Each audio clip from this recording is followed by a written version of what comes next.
back with GM itself, and that is also why we're getting our money back from GM. And that's also why we've restricted the access to the Canadian market to GM. There you have it, guys.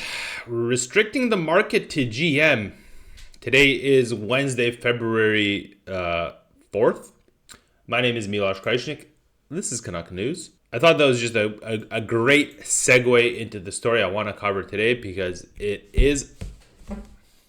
it's around GM. It's about the auto manufacturing industry in Ontario. And I mean, a little bit of good news for change.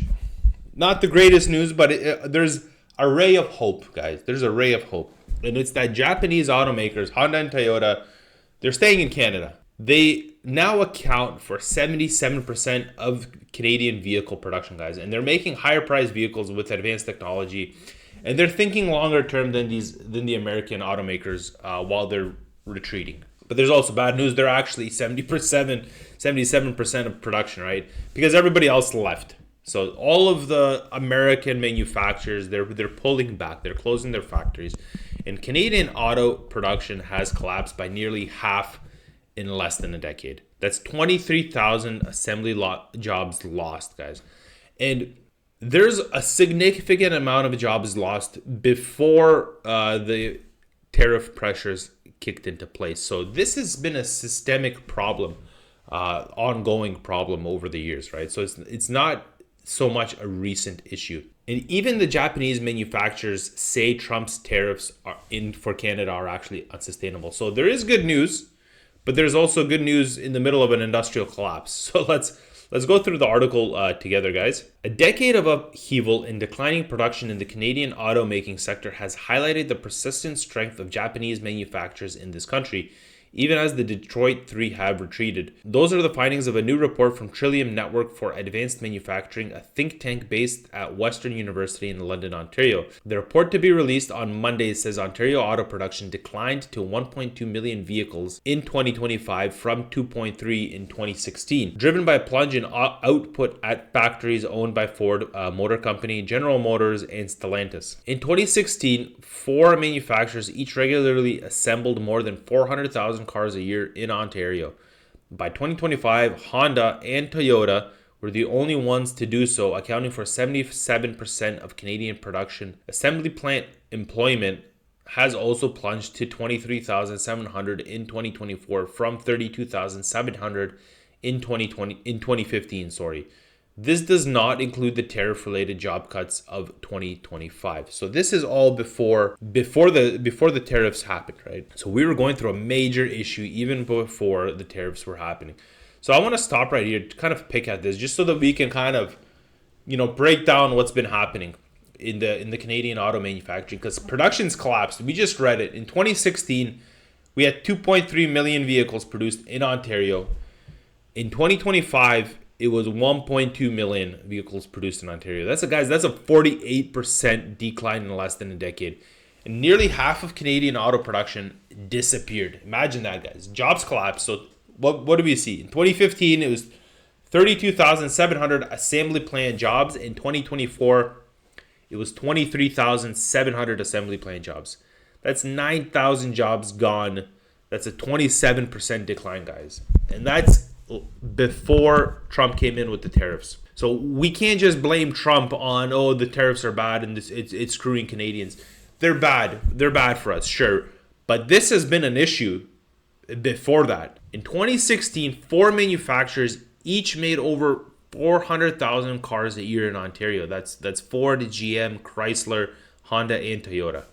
So take that in, guys. By 2025, only two are left in doing that. When the headline says Japanese car makers retain Canadian footprint, it's true, but it's only impressive because the Detroit Three abandoned Canada altogether. Honda and Toyota are at 77% of Canadian production, not because they massively increased output, it's because everyone else collapsed, guys. And so the good news is that we still have some kind of auto production happening in Ontario, but it's only because the Japanese didn't flee like the Americans did. What we're looking at really is just an altogether Canadian auto manufacturing crisis as a whole. The production's down 48%, jobs are down 27%, and four manufacturers are reduced to two. I think this is the first thing we need to understand about this industrial collapse that's happening in Ontario and it's not really being addressed. It's not being addressed by the government at all. The government's answer is to import Chinese vehicles into Canada. That's the government's solution to it. Or it's to turn a military deal for submarines into a military deal with an automaking component as well.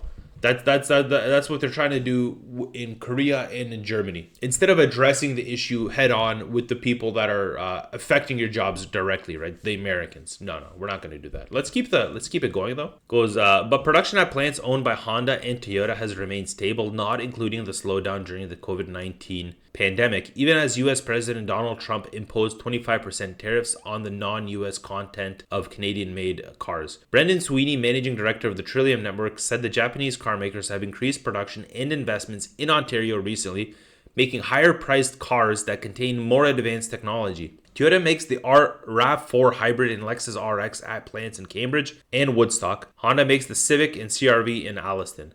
Meanwhile, the Detroit Three have scaled back their Ontario operations, idling assembly lines and laying off thousands of people. Ford's Oakville factory has been closed for retooling since 2024, while Stellantis has halted retooling work at its Brampton plant, which closed in the same year. GM shut in the Bright Drop electric delivery van plant in Ingersoll in October, eliminating 1,150 jobs, and last week cut 700 jobs at its Oshawa Silverado factory. I want to stop here, guys, just to kind of dig into what we just saw here. So let's talk about what the Japanese are actually doing and why they're different from Detroit. Honda and Toyota, they're keeping their production stable, right? Even with the 25% tariffs on non-US content that's happening, even with the COVID disruptions that are happening, they're making higher priced vehicles with advanced technology.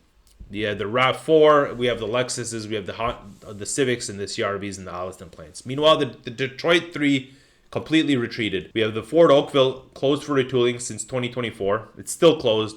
Stellantis Brampton halted retooling work, closed in 2024. They're not reopening. The GM Bright Drop Ingersoll is shut down. They eliminated 1,150 jobs.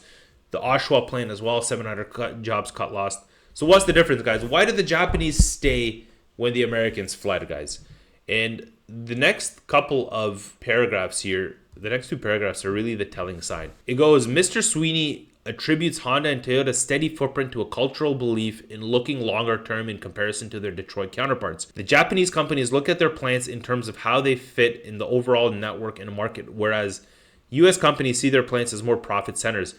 Honda and Toyota are not worried about quarterly results, he said by phone.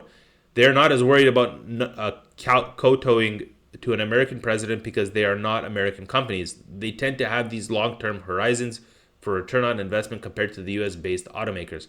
So, I mean, this is a bit of a telling sign here as well. They're not kowtowing to the American president because they're not American companies. So, American manufacturers have 100% been under pressure by the American government to basically fall in line. They're repatriating manufacturing, and they have to follow suit. And that's really the key insight. The Japanese manufacturers, they're thinking long term. They're in North America. They don't want to be spending billions on pushing manufacturing to the US. They see their plants as a global network. They're not worried about quarterly earnings reports. They're not beholden to an American president, and they calculate the return on investment over years. Whereas American manufacturers, they're thinking short term. They're thinking quarterly results. They see plants as profit centers. They're trying to maximize quarterly earnings.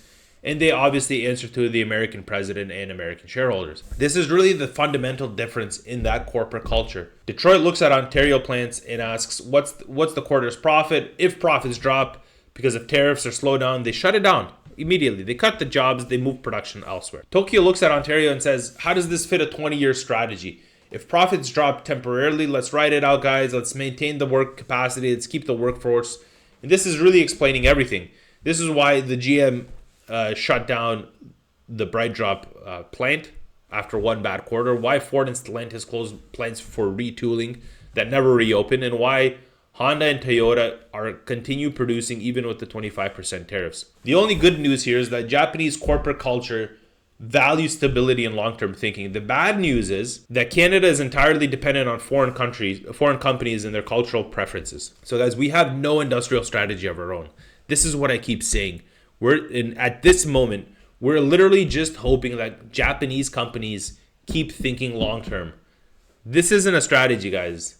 This is luck. It says still, Toyota has said that the Trump tariffs have made manufacturing in Ontario unsustainable. And Honda has taken steps to shift production to avoid tariffs, targeting some Ontario-made vehicles for markets it has declined to name. And the industry is braced for the arrival of 49,000 Chinese electric vehicles after Ottawa agreed to the annual quota in exchange for brakes on canola, tariffs, and other products. Let's stop here for a second. So this is really where all of this good news starts to fall apart. Toyota, one of the two manufacturers, is still standing, is saying that yes, Trump's tariffs are really a pain in the ass. It's making manufacturing unsustainable.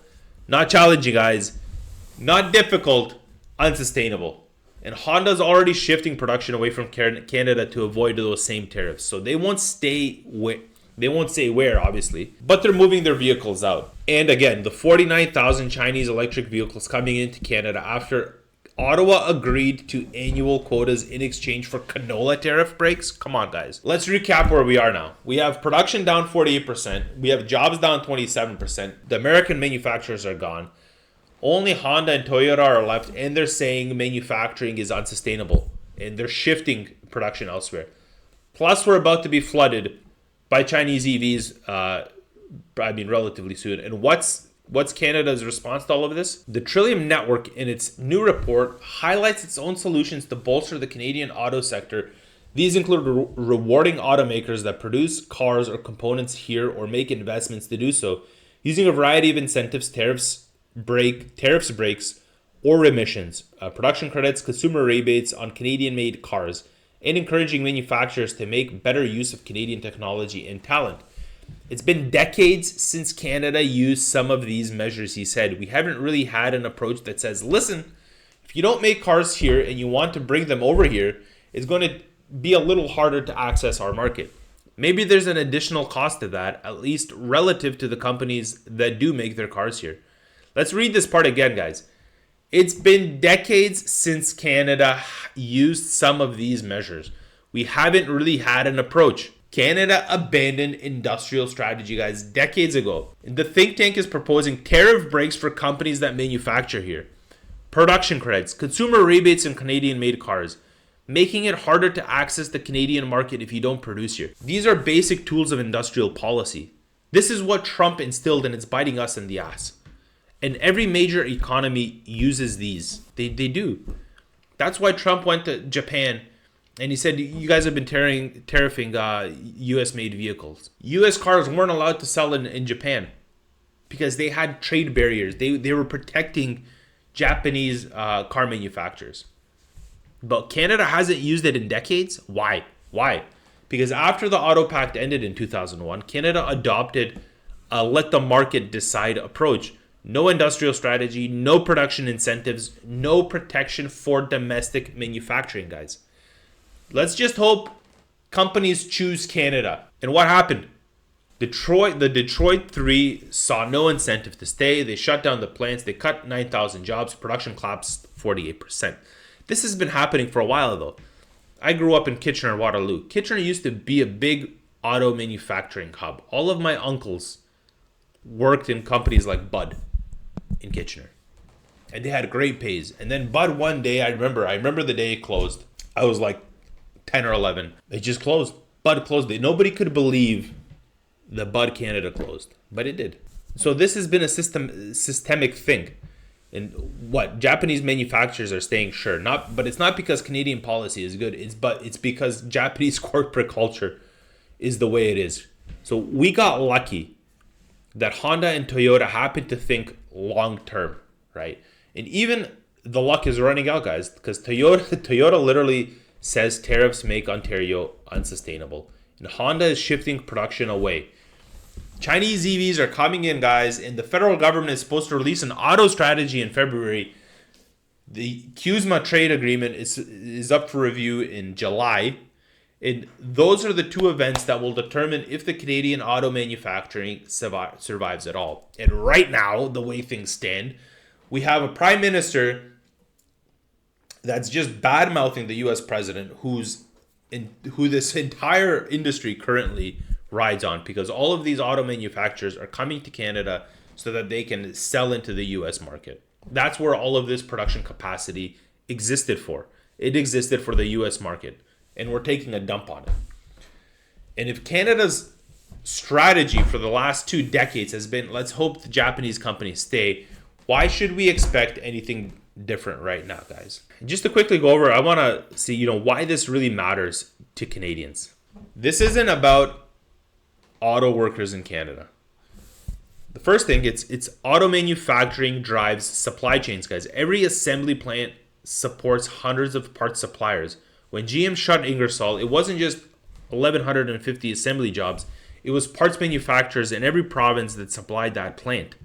Steel, plastics, electronics, logistics, tooling, robotics. When you lose 48% of production, you lose the entire ecosystem, guys.